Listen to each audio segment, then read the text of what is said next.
Good morning, everybody. Thanks for joining us here today. We're so excited to have you with us here for the second Zoom Talks that's been co-hosted by the BC NEIHR and the IMNPN. As Tara briefly alluded to, my name is Jess, and I am of Métis, Prussian, and Australian ancestry, and I'm the network coordinator here for the IMNPN. And I'll just pass it over briefly to Tara and Caitlin here to introduce themselves. Hi, everyone. I'm Tara. I'm the network coordinator for the BC NEIHR. Happy to be working on the Kwangin territory. I'm from out east, Moose Cree and French, and really excited to have McKenzie do a presentation. So I'll pass it quickly on to Caitlin, and then has it been explained how the talk works yet? Okay, so then Caitlin, in your introduction, you can explain very briefly how that will work. Thanks, everybody. Hello, my name is Caitlin Dick. I'm the admin assistant for the BC NEIHR. I'm from Comox First Nation on Vancouver Island on my mother's side, and on my father's side, Dutch European descent of Mennonites. So happy to see everybody here who's also excited for Mackenzie's talk. So everybody is muted as of right now, all of the participants. At the end of Mackenzie's talk, we will be taking questions. You can either put your hand up or type in the chat box, and we'll be moderating that. And again, I just want to thank everybody, Heichka, for coming today. And I'll pass it over to Mackenzie to start her presentation and to introduce herself. Thank you all.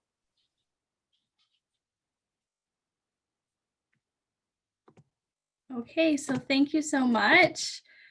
My name is Mackenzie, and I'm really excited to talk to you all today about anxiety symptoms and theory of mind in younger and older adults. I want to start off by acknowledging that I live and work on the unceded and traditional territories of the Squamish, Tsleil-Waututh, Musqueam, and Coquitlam nations. A little bit about myself. I am Cree and a member of Saddle Lake Cree Nation from my father's side, and also Irish and Scottish of European descent from my mother's side. So I grew up in Abbotsford on the traditional territories of the Coast Salish, Kwantlen, Stolo, and Nooksack territories. And I also spent a couple years living in Burns Lake, BC as well. I am a master's student studying clinical neuropsychology, and I'm really interested in learning about typical and atypical aging, neurocognition, and language in clinical populations, and also the interplay between neurocognition and psychosocial vulnerabilities, such as anxiety, and that will be my focus of this talk today. I want to start off by emphasizing that the research that I will be discussing today is specific to Westernized culture, and it shouldn't be broadly swept across other cultures. And in future work, I would love the opportunity to study these concepts and to learn about these relationships in other cultural contexts. And in that regard, I'm always happy to receive insight and advice from other people on how I might do that. Okay, so let's start with an introduction to my thesis. To start, theory of mind is an important social cognitive skill that involves the ability to understand other people's mental states, such as their emotions, their thoughts, beliefs, intentions, etc. And you can imagine that this skill is really important to be able to understand jokes, sarcasm, whether someone is deceiving you, whether somebody likes you back. It's really important to be able to put yourself into other people's shoes. And so for that reason, theory of mind plays a paramount role in our social well-being and functioning. And there's two types of theory of mind. Affective theory of mind involves understanding the emotions of other people. So being able to understand and predict how somebody is feeling. And then cognitive theory of mind is understanding people's cognitions. So understanding and predicting what somebody is thinking or believing. And theory of mind declines in older adults as the brain ages. And theory of mind in older adults is associated with various related cognitive abilities, such as memory and executive functioning. But age differences in theory of mind remain even when we control for these related cognitive abilities. And so these associations leave a lot left unexplained. And so we don't yet have the full picture of theory of mind in older adults. And so to that end, I am looking at whether anxiety symptoms help us fill in a little bit more of that picture. When we look at the literature in younger adult populations, we see mixed findings. So on one hand, anxiety might be associated with reduced theory of mind. So anxiety might make it harder for us to understand the emotions and feelings of other people. But on the other hand, anxiety might actually be helpful and improve theory of mind. And the reason that we might find these inconsistencies is that the effects of anxiety are different depending on the degree of anxiety experienced. So research has shown quite extensively that a moderate level of anxiety is helpful for our cognitive performance. And so we can see this in this graph in the optimal arousal zone. But we become less efficient at low and high levels of anxiety. So whether we're in the hypoarousal zone or the hyperarousal zone. And so we might think that theory of mind would be similarly affected in these different degrees of anxiety. When we look to the literature in older adults, there is a lot less research, but we do know that anxiety has well-established effects on cognitive aging. Older adults are shown to be particularly affected by stress and anxiety, given the effects of increasing age on the brain. And so this might lead us to wonder whether theory of mind is also more susceptible to the effects of anxiety in older adults than in younger adults. And so putting that all together, this leads into my hypotheses. And this is what I hypothesize these relationships to look like, depending on the age group that we are looking at. So in younger adults, I hypothesize that we would see this quadratic relationship. And so what that means is that moderate levels of anxiety will be associated with heightened theory of mind, but then we'll see lower theory of mind with lower levels of anxiety and with higher levels of anxiety. But then if theory of mind is more susceptible to anxiety in older adults, as the brain starts to age, then even that moderate level of anxiety would be harmful for older adults when they're trying to understand the mental states of other people. So I hypothesize that we would instead see this negative linear relationship with increasing anxiety, even at lower levels, corresponding to worst theory of mind. And so now I'll talk about the methods that I used to study these associations. I used previously collected data from a larger cross-sectional study on social cognition in aging. And so my participants were 207 healthy younger and older adults. Younger adults were recruited from lower level psychology courses at Simon Fraser University, and older adults were recruited from newspaper ads and flyers posted throughout the community. I should highlight that our sample was predominantly white, Caucasian, and Asian, and was also predominantly female as well. Eligibility criteria included a minimum grade 6 reading level, English fluency, no neurological or neurodegenerative disorders, no cognitive impairment, and no motor or sensory difficulties that could interfere with testing. So I used several measures to capture these relationships. I used the reading the mind in the eyes task to assess affective theory of mind. In this task, participants are presented with pictures of eyes, like is shown in this slide, and they must infer what the emotion the person is portraying. And then the strange stories task was used to assess cognitive theory of mind. In this task, participants are given several stories, and in response to each story, they must make inferences about the thoughts and beliefs of the character in the story. So they might read this first story here and say, they would have to then explain, why does Brian say this? And then the Yoni task is a more recently developed measure of theory of mind. In this task, participants view a cartoon character named Yoni in the center of the screen, and then there's 4 images of objects around Yoni in the corners, and they must make inferences about what object Yoni is referring to based on the eye gazes and the facial expressions. This task has both affective and cognitive theory of mind trials, and I summed the scores on the reading the mind in the eyes task and Yoni affective trials to get a composite measure of affective theory of mind. And I also summed the scores on strange stories and the cognitive trials of the Yoni task to get a composite measure of cognitive theory of mind.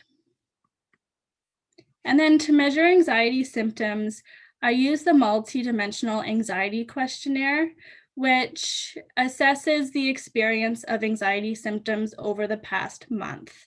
So it yields a global anxiety score, and that is the measure of anxiety that I'm going to be talking about in my analyses. But it also breaks down anxiety into different subscales. So physiological, social, worry, and negative affect. Okay, so my analyses were hierarchical multiple OLS regression. I ran 2 separate models, one model for predicting cognitive theory of mind and another model for predicting affective theory of mind. So in each model, my predictors were anxiety, age group, anxiety polynomials for testing the shape of the relationships, and then interaction terms with age group to test whether these relationships are different depending on the age group. So whether there's differences between older and younger adults. So the first model that I will talk about was used to predict cognitive theory of mind. And the results from the regression analysis are presented in this table, and I just wanted to highlight a couple of results here. The first one in block 2, which I've highlighted, shows that we had an effective age group on cognitive theory of mind. So younger adults performed more poorly on cognitive theory of mind than younger adults.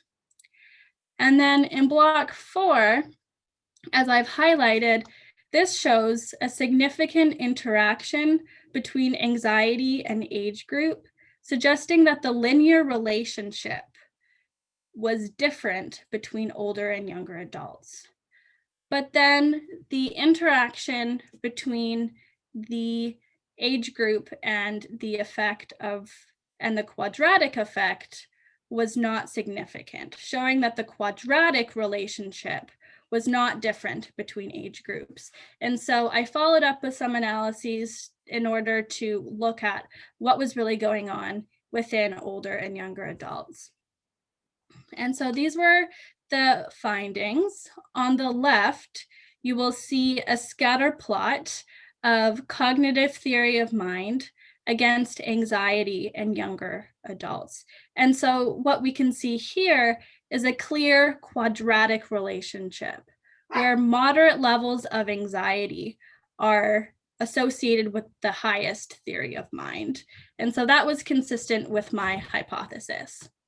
And then on the right, we look at the scatter plot in older adults, where instead of that quadratic relationship, we're getting this negative linear relationship. So as anxiety increases, cognitive theory of mind is decreasing.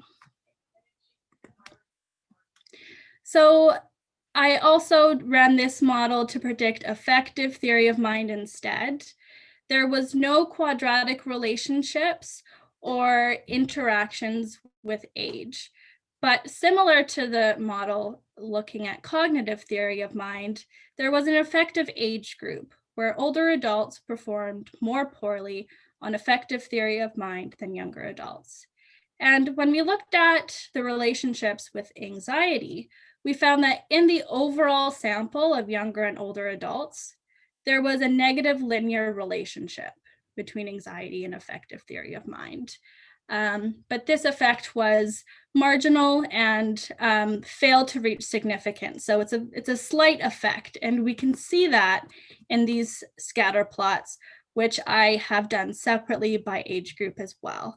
So in both younger adults and older adults, we see this really slight negative trend, this really slight negative relationship where increases in anxiety are corresponding to slightly lower affective theory of mind. Okay, so putting this all together, what does this mean? I found that we had a quadratic relationship between cognitive theory of mind and anxiety in younger adults, and a negative linear relationship between cognitive theory of mind and anxiety in older adults. And so what this means is that in younger adults, a moderate level of anxiety is helpful for us to infer the thoughts of other people. But in older adults, that moderate level of anxiety is harmful for us and actually gets in the way of being able to infer the cognitive states of other people. And then when we look to affective theory of mind, we do see this slight negative linear relationship, but this was marginal and didn't reach significance. And so my study clarifies these associations, which have previously been inconsistent, and helps to resolve theoretical debates about the optimal role of anxiety in social cognition. With the older adult population expecting to double by 2050, it is becoming increasingly necessary to understand the factors, to investigate the factors that lead to successful aging.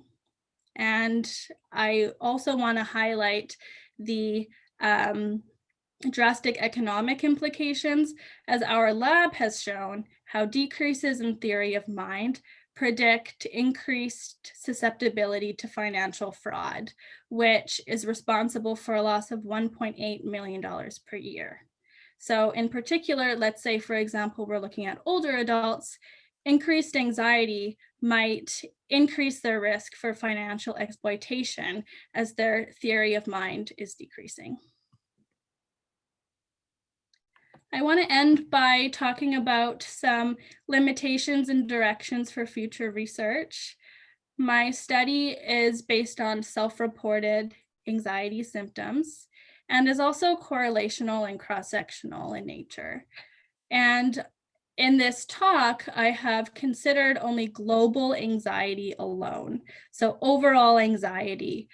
And by considering only global anxiety, we're not thinking about how different types of anxiety might be differentially associated with theory of mind. So for example, physiological anxiety and social anxiety and those sorts of things. And so in secondary analyses in my thesis, I will be looking at how physiological anxiety, social anxiety, and worry might be uniquely associated with theory of mind. And I also want to end by highlighting that this work is conceptualized within a Westernized mainstream perspective and is based predominantly on a white Caucasian sample. So even the concept of theory of mind itself is based on Westernized views of the mind and identity. And we don't know if that's the same in other cultural contexts. And so my results don't apply to other groups and contexts. And so in future work, I would love the opportunity to explore these relationships in other cultures. And I welcome insight from the audience on that issue, but also anything else and any questions that you guys might have just in general. Thank you.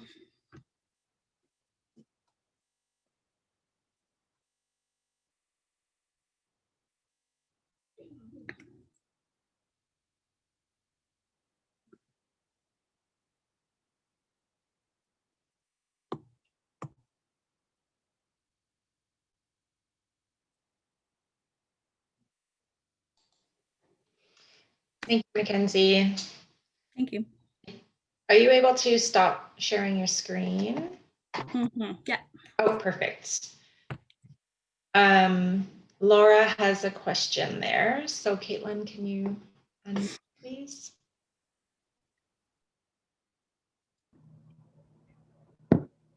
Hello. Fantastic presentation, McKenzie. I really enjoyed that.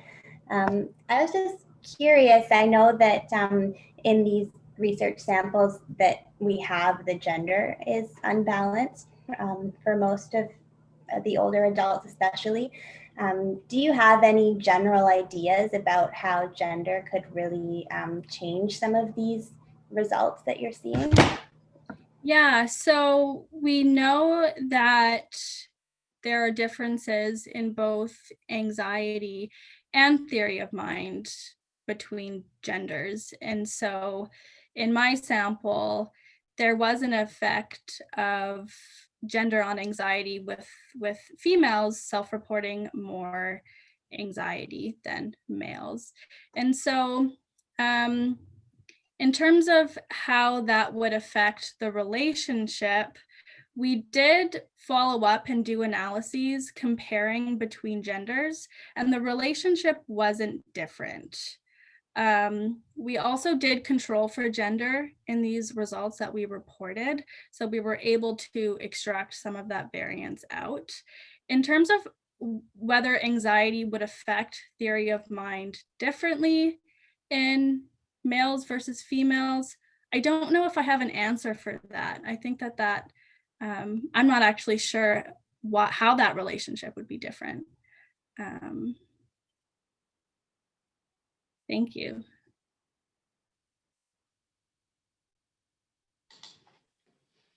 Thank you. Anyone else have comments or feedback, questions?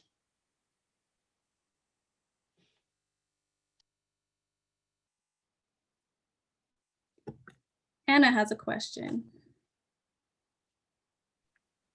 Yes, great presentation. I really enjoyed that. It's nice to get a little bit of a snapshot of what you're working on. So these findings are quite interesting. I wonder what do you think might underlie, and sorry if I missed this in the presentation, but if you're looking at this sort of curvy linear or quadratic relationship that your hypothesis, why do you think that might be? Why do you think that sort of we have this optimal level of arousal? What are your thoughts on that? So I kind of see it as a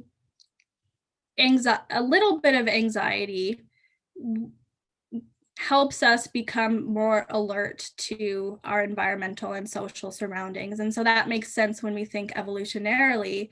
If there's a potential threat in our environment, we want to be more focused on the environment to deal with that threat. And so when we have a moderate level of anxiety, we become more alert to our surroundings. And so we theorize that would help us gain more insight into other people's thoughts and emotions. And so, which I think we were seeing in that quadratic relationship with cognitive theory of mind. But then that relationship becomes different for older adults who have declining frontal functions of the brain. They have less cognitive resources to handle even that moderate level of anxiety. So it no longer becomes helpful to gain insight into other people's thoughts.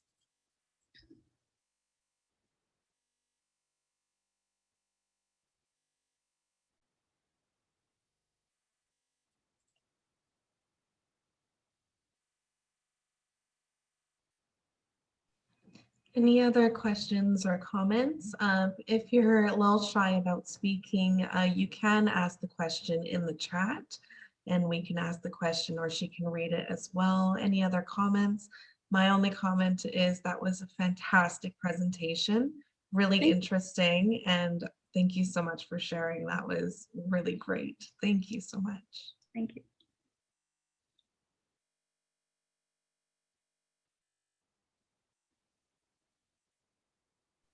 Go ahead, Kyle. I've unmuted you. Oh, thank you. And hey, McKenzie, that was amazing. And thanks for letting me learn about what you're studying here. So you had mentioned that you were looking more into cultural anxiety in the future. So given your current knowledge on this topic, what would you predict that you would find in that case?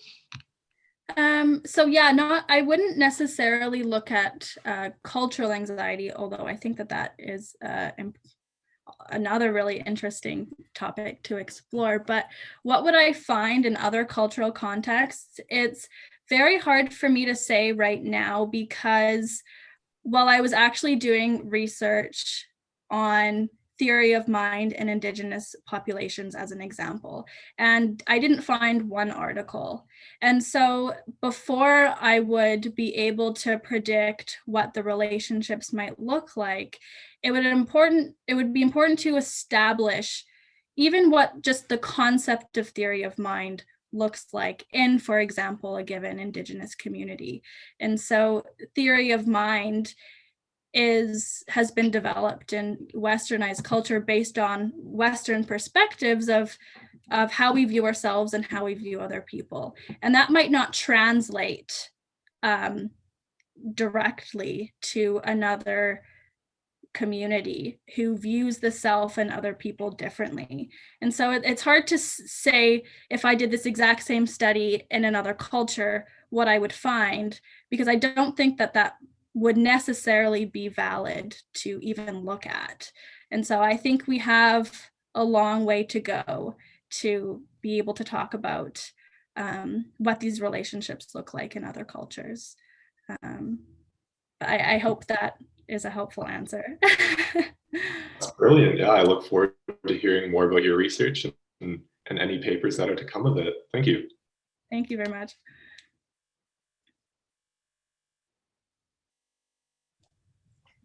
Go ahead, Red.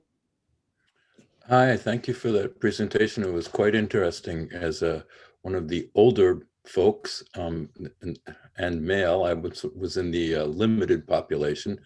What I would really like to hear is, because it seemed to me that it was a lot of conceptual.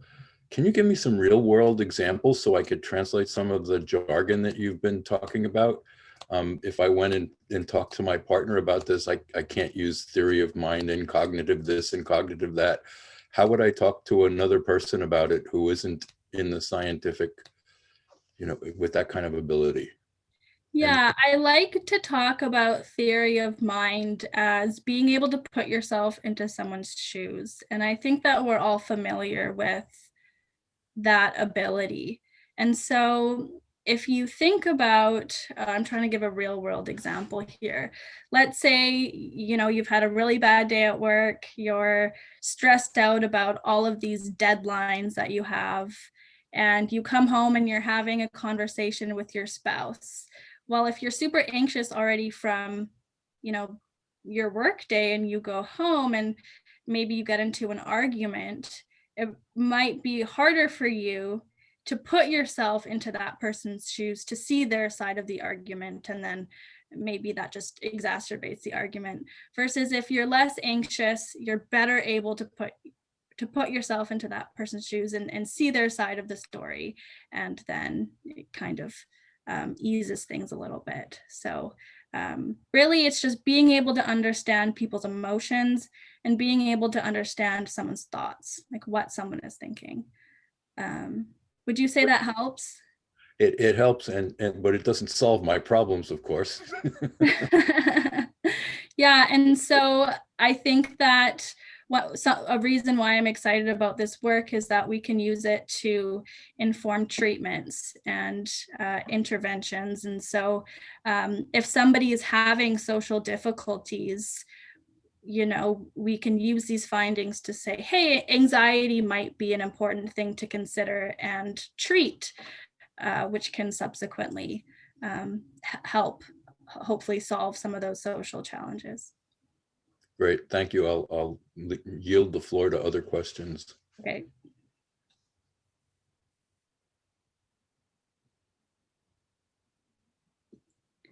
Wendy has a question. Great job, McKenzie. Just as a follow-up there, I think that sometimes we confuse empathy and theory of mind. So I'm just wondering if you could talk a little bit about how those things are subtly but importantly different. Yeah, so empathy is being able to feel what another person is feeling. So there's a sad story and you yourself feel sad. So it's sharing that emotion. And so that's a little bit different from theory of mind. And so let's think about affective theory of mind, because that has to do with emotions. So affective theory of mind isn't necessarily experiencing that emotion yourself, but it's being able to identify that emotion. So you can say that person is sad. I'm not sad myself, but I know that that person is sad. And so it would be really interesting to look at how anxiety might differentially affect affective theory of mind and empathy. Because we know that, and I've read studies on this, how people who have more anxiety might be more empathetic. And so that could be because, they're feeling everyone's emotions, which might be at times stressful. So anxiety can go up. Or feeling or having increased anxiety might make somebody more empathetic as well. So there might be some kind of, what's the word, when two directions of relationships going on. Yeah. Thanks, Wendy, for your question.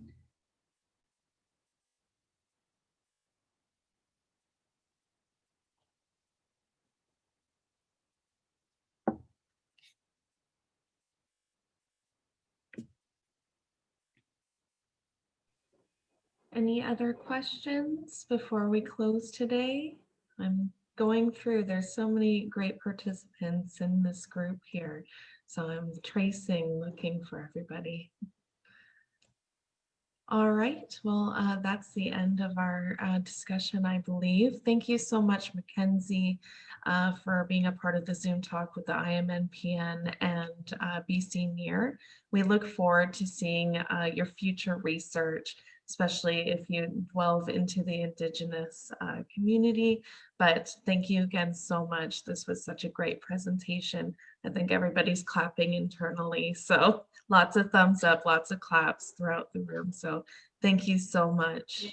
Thank you for having me, and thank you for attending, everyone.